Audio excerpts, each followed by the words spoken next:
Welcome to the Savage Nation. Of course, the topic that everyone is talking about is the only topic that everyone's talking about, which is the issue of the children. The children, as if they never existed before. Now, I know many of you were disturbed that I was not on the air yesterday. I was so disturbed by what was coming, and I knew what was coming, that I had to take the day off because I didn't want to emotionally react and make a mistake. And I had a whole day to think very carefully about this situation in a new way. As you know, I've written about borders, language, and culture for at least 25 years, so it's not a new subject for me. But I had to think about what to say about it. Then at noon, when this show goes on the West Coast, exactly at high noon, Trump gave a speech announcing his reversal on the issue. And frankly, I went into a tailspin, and I spent the day by myself, wondering if I were a beast sprayed with Raid, thinking it was all over. And the more I thought about it, and the more I studied what Trump actually did, I realized it wasn't as bad as I first thought. And so here I sit before you on the Savage Nation, and I want to discuss Trump's executive order and ask you, was this a retreat or a victory? Was it a retreat or a victory? Now, you're going to hear all sides of this. Some of you are slavish worshipers of Trump, and you're going to say, oh, he's playing five-dimension chess, not checkers. That's my line, by the way, from 3 years ago. Everyone's using it. No, he's not playing three-dimensional chess.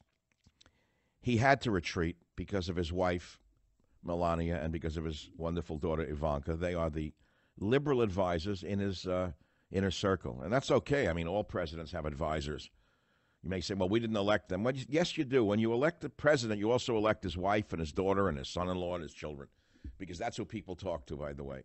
It's been true from the beginning of our wonderful country.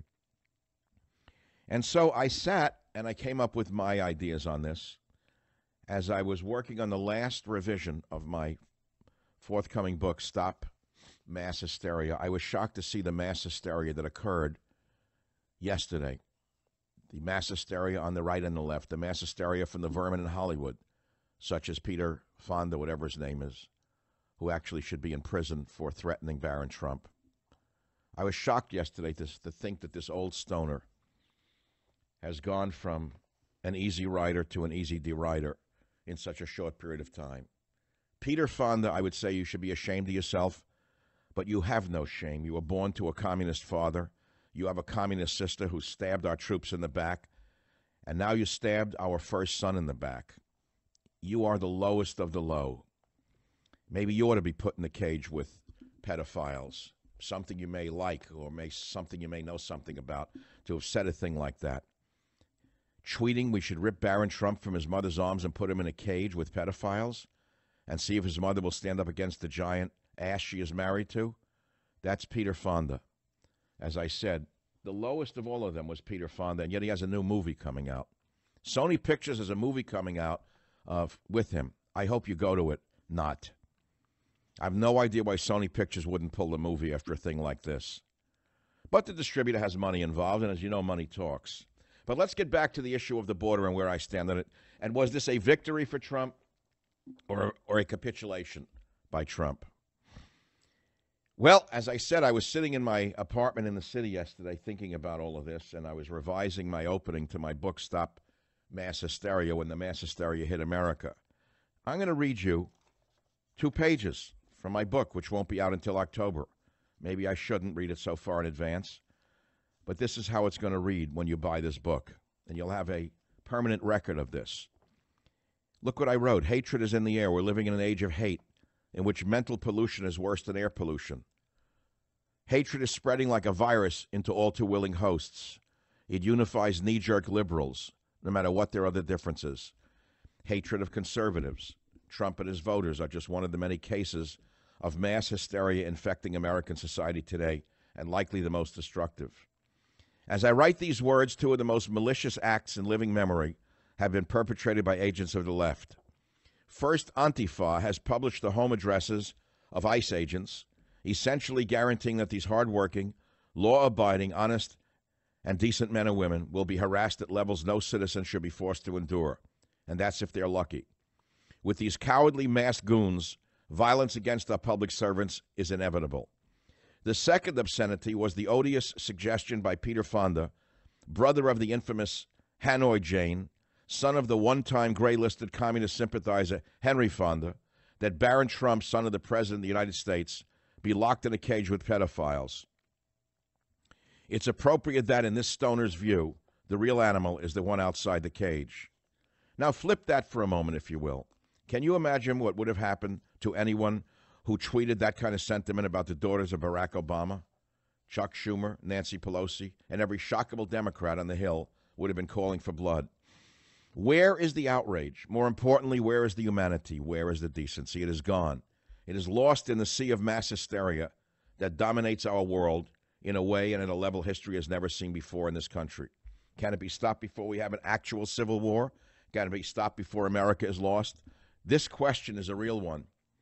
On the same day as those earthquakes hit the cheering mainstream media, President Trump, after just one day of bad social media and press, issued an executive order that terminated the administration's policy of splitting migrant families. Mind you, the policy was designed to stop criminals, to prevent individuals from crossing our borders illegally. For these people, children were just the props to make leftist hearts bleed and to let the lawbreakers take advantage of the benefits of living in this great nation. I was initially disappointed in the president, but then I thought about what he said. Quote, "We're keeping families together, and this will solve that problem. At the same time, we are keeping a very powerful border, and there continues to be zero tolerance," unquote. Well, there was a storm of protest from the left, one that the media would have fanned so that the smoke of that fire would obscure every goal President Trump has for this nation. Trump made a disagreeable decision, one that went against the law and his own ideals. He made a political decision. Maybe that's why he may turn out to be the greatest commander-in-chief of our generation. Now listen to the next line, because you haven't heard it anywhere else. Mr. Trump put statesmanship above the desires of his electorate. You know, if President Richard Nixon had done that when the Watergate scandal broke, owned up to an environment he created that allowed for corruption, he might never have had to resign. It would not have defined his administration and obscured his real achievements. Now let me go back on that. If Richard Nixon had done that when the Watergate scandal first broke instead of waiting, if he had owned up to an environment he created that allowed for corruption, he might never have had to resign. It would not have defined his administration and obscured his real achievements. President Trump capitulated so that we could get off this topic and try to solve the problem of illegal immigration and anchor babies through legislation, which, of course, the Democrats have been stonewalling in an effort to poison Trump to voters. Care for the illegal immigrants? That's not even on the Democrats' radar. The jury is out on whether the president, by putting out this fire, can turn to stopping the bigger one, our porous and ineffective borders. My fear and my gut tell me that the social virus of all-consuming hate of the left is impervious to dispassionate reason, just as physical viruses are impervious to antibiotics. The left does not just hate President Trump. They hate this nation. I'm Michael Savage, and that's my monologue. It will be appearing in Stop Mass Hysteria, my last and best book to date, coming out late October. If you care to chime in on this topic, was Trump's move a victory or a capitulation? The phone number is 855-400-7282. I will throw in some other questions in the mix that are tied directly into this. Would you vote for Donald Trump after this executive order, or have you turned from him? That's number two. How about those on the left? I address you now. Should the United States admit any and all children claiming asylum? Who was the most vicious you heard on this subject in the last day? We're also going to talk about some smaller topics today. The online sales tax is a big one. The Supreme Court just upheld taxing anything that's purchased on the internet. I have my opinions on that. Also, there's something that should not be overlooked. This came and went, buried by the media because they're friends of Sean Penn and everyone in Hollywood. Sean Penn has a son, and he was caught with 14 grams of marijuana, 4 amphetamine pills, and 3 grams of psychedelic mushrooms by the Nebraska State Patrol of him and his girlfriend, 24-year-old Hopper Penn, another easy rider. Another easy rider got caught, and his girlfriend, 26-year-old Uma von Wittkamp, were arrested during a traffic stop on April 4 on Interstate 80 in southeastern Nebraska. Nebraska State Patrol says a search of their vehicle turned up 14 grams of marijuana, 4 amphetamine pills, and 3 grams of psychedelic mushrooms. Now, both Sean Penn's son and the girlfriend were initially charged with felony drug possession.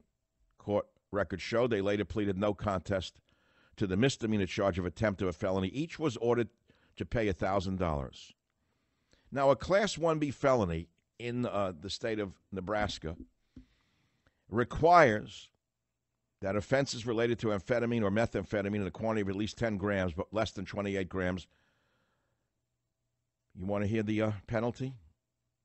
Minimum 20 years imprisonment. Minimum 20 years imprisonment. They got off with a $1,000 fine. Would the same thing have happened to minorities in Nebraska found with 4 amphetamine pills, 3 grams of psychedelic mushrooms, and 14 grams of marijuana? Would the same offense have resulted in the same results if you were a minority? Do you understand what I'm talking to you about here? So these are the topics we're going to talk about. Online shoppers can be forced to pay sales tax. You'll hear what I have to say about that. Trump's move on the executive order. You heard my brilliant monologue. No one can beat it. I am the intellectual giant of talk radio and the media. I do not care what the fakers say. I don't care what those who are deaf, dumb, and blind say about me. You know it and I know it. I have just established the baseline for this discussion. If you care to join it, it's 855-400-7282.